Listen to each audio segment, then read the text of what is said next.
Hi, my name is Daniel Warren Hill, and I am with Alchemical Records. Today, I am with Heyni Solera, and to talk about her recent Whammy win for Best Latin Song La Bordona in a project called Arco Aire. Welcome. Hello. Thank you for having me. Oh, it's so good to have you. Thank you so much, and congratulations on your Whammy win. Yes, Yes. Max No, and I did it. we did. Yes, it's a collaborative win with Maxfield Wollam-Fisher.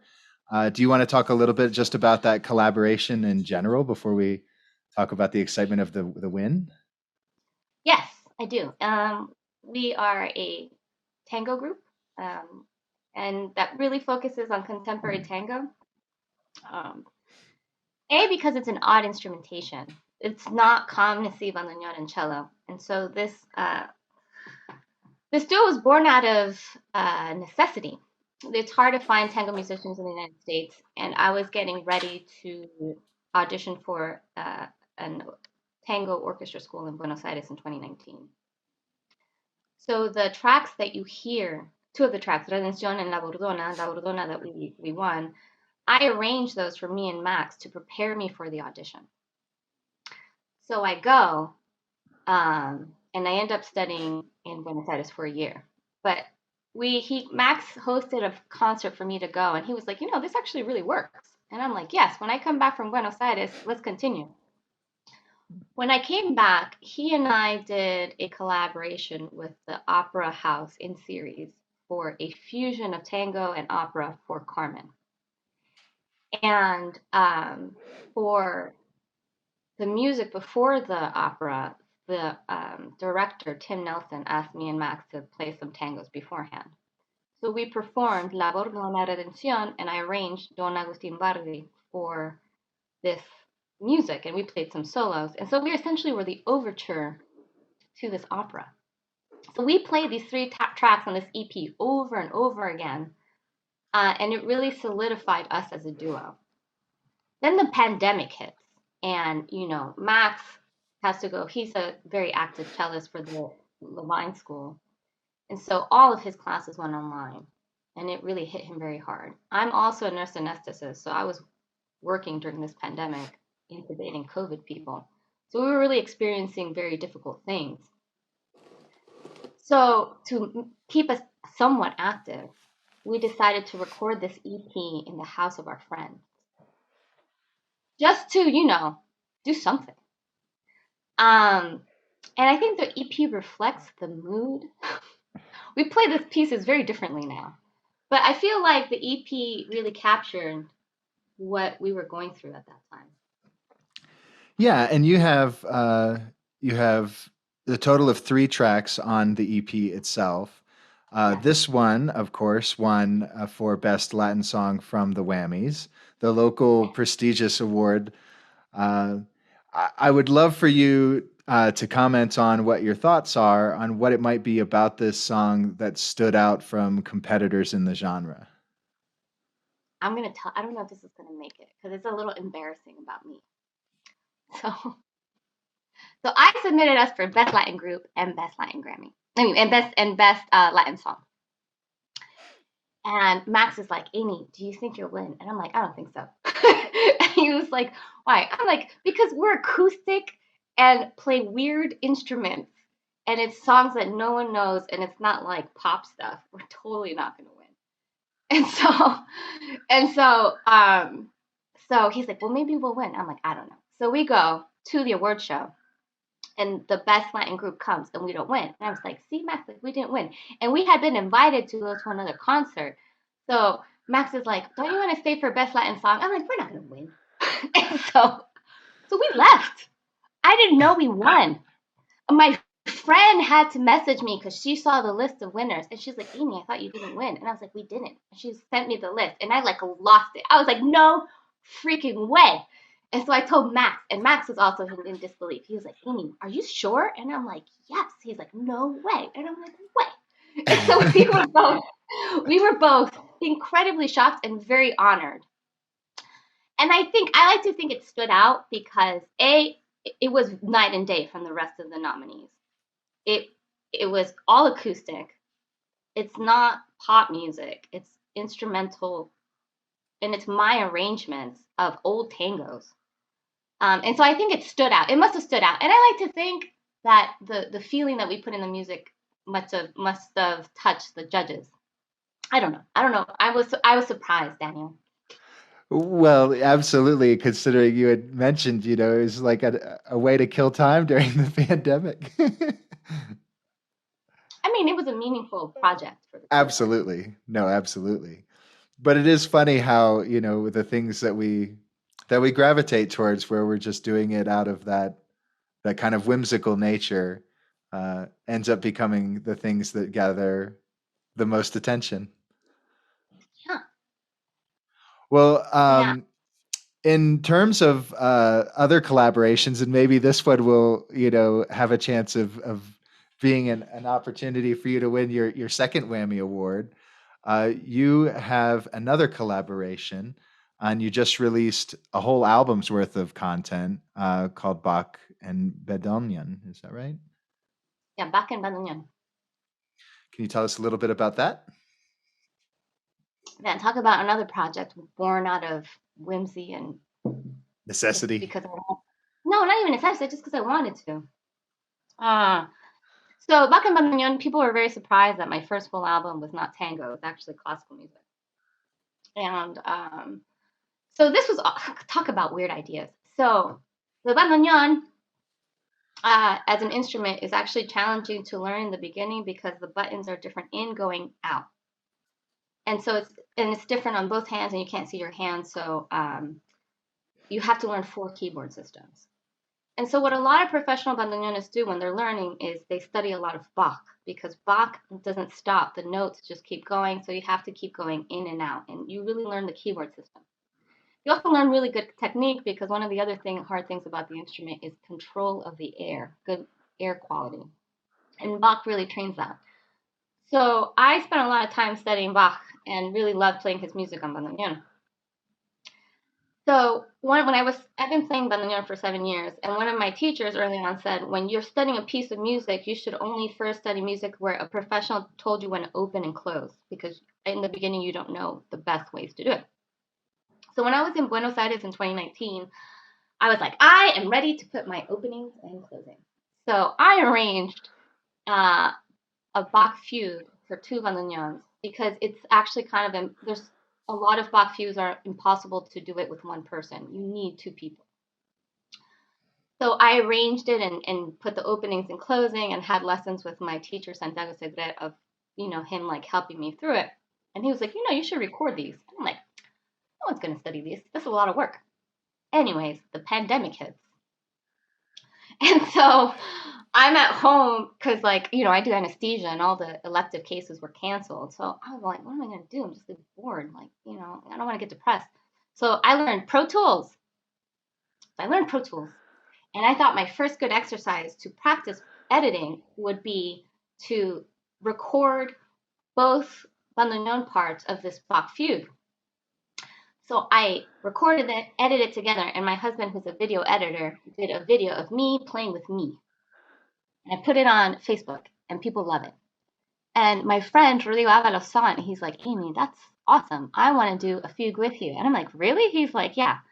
So I sent him another Bach fugue, and he recorded his part. I edited us together, and my husband did a video of, he found a church in Buenos Aires, and I found a church in Silver Spring, Maryland, and my husband edited us playing together. My bandoneon teacher saw this. He's like, this is great. You should do an entire album. And so I told Rodi, I'm like, Rodi, do you want to do a whole album with me of this? He's like, yes. And I'm like, yes. And then it occurred to me, because the album is a book of it's a game of books. So he arranged 4 preludes, and I arranged 4 fugues from Bach's Well-Tempered Clavier. Number 12 from book 1 and book 2, and number 16 from book 1 and book 2.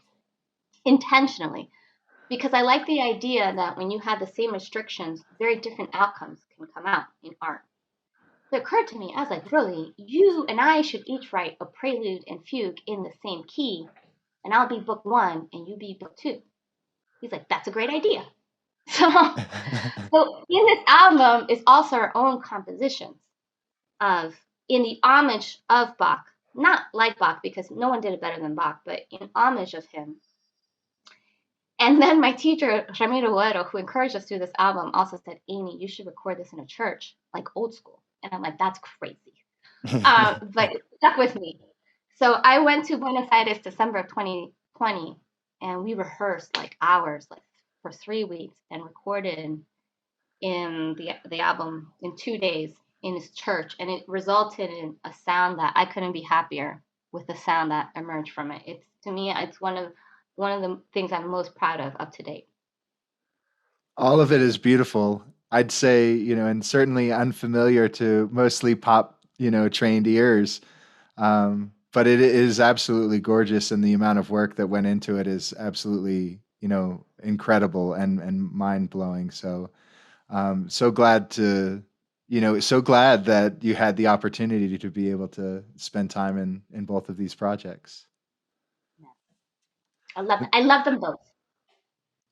And then I suppose it's made even more special, because you're not going to have to perform these tracks alone in the DMV very soon, are you? No, so actually, Arco Aire are going to have a shared billing with the Avalos Solera duo on May 20th at 7 p.m. at the public auction. So if you want to hear bandoneon and cello, and then two bandoneons here play Bach and different tangos and contemporary tangos, please go to my website, heynisolera.com, and you can purchase tickets. Or if you live in the Maryland, Baltimore area, Rodrigo and I will play the Bach album and tango duos May 22nd in Baltimore at 6 p.m. at Ein Die Music. There'll also be live streaming, Daniel, so you too can watch it from Utah. That's exciting. I definitely want to get involved. Thank you. Yeah. So will all three of you at some point ever share the stage at the same time? No, not this time around, because you have to make your own arrangements and all that, and I am busy in a gajillion projects. That's lovely. These Good are to not hear. the only projects I have. Tell us a little bit more about your other projects. My other projects, oh my goodness, learning about me. I am also an ethnomusicologist. I don't know if you knew that. I didn't. Thank you. Yes. And one of my latest research areas that I've been focused on since about 6 years ago, there's been a huge feminist movement in Buenos Aires for women in tango. And it's slowly spreading throughout the world. And so I give lectures on this movement that is happening. And one of the results of that has been that a friend of mine in Toronto, Canada, Aparna Halpe, has started the first all-female tango orchestra group and called Orchestra Solidaridad. And this last weekend, we played in Toronto, Canada, and I also debuted Luis Ramirez's Immigration Suite because the orchestra also focuses on bringing awareness to more racial diversity in tango and those kind of concepts. So that's another orchestra I'm involved in. And then May 28th, will be playing at the Kennedy Center with the Pan-American Symphony Orchestra. So you can see me play there. We love it. A ton of great like diverse interests that get to highlight all of your talents. Thank you for sharing them with us. So before we go, I was wondering if you'd like to introduce your friend. Oh, here. Yeah. You're like, why is there a T-Rex in the background? I know there has to be a great story to it, so it's I guess. Again, like the whole theme of this interview, things just kind of happen very naturally and by accident. So this is Penelope. Penelope, or Penny for short. DC used to have, before the pandemic, would have a fundraising event where they would have different restaurants and people come and you could go eat, and it was amazing. And Penny was available for purchase for the fundraiser. And I like T-Rexes because I think they're hilarious. my mother-in-law, who discovered I like T-Rexes, is one of those people that her love language is to give you the same thing over and over again. So I, in my house, have a lot of T-Rexes. Because of this, so during the pandemic, I started a YouTube channel called Today's Tango with Heyni. And so I did a whole show on focusing on contemporary tango because I'm very passionate about that. And it was this whole highly produced thing for my house that my husband was kind enough to help me in. And by accident, she kept being in the background. I didn't even realize it. The people who were watching the show like would see Penny and would remark on Penny. And I do a lot of stuff on social media. So I've become now ubiquitous with Penny. So people expect to see her in the background somewhere. And in the next few weeks, a friend of mine, Chloe Williamson in Australia, she released her EP in Australia for new tangos and is having a hard time getting press because it's not jazz, it's not classical. So she asked me if I could like write something about her album, and I'm like, look, I'm not a critic. I have no business making any opinion about other people's music. But I want to like bring more exposure to new artists, and so I'm gonna start like a new kind of like music blog, and I'm gonna call it Penny's Playlist, a penny for my thoughts. And so that's gonna be coming out soon on my website as well. Me That's and Penny. exciting. And you have a mascot ready to go. I could see the business cards now. Yes, yes, Penny Records. Nice to meet you, Petty. And nice to meet Yeah. you, Annie. Thank you so much for taking the time to be on this call with me and share in your recent celebrations. Thank you, Daniel. Thank you for interviewing me about my projects. Please follow me on the social media.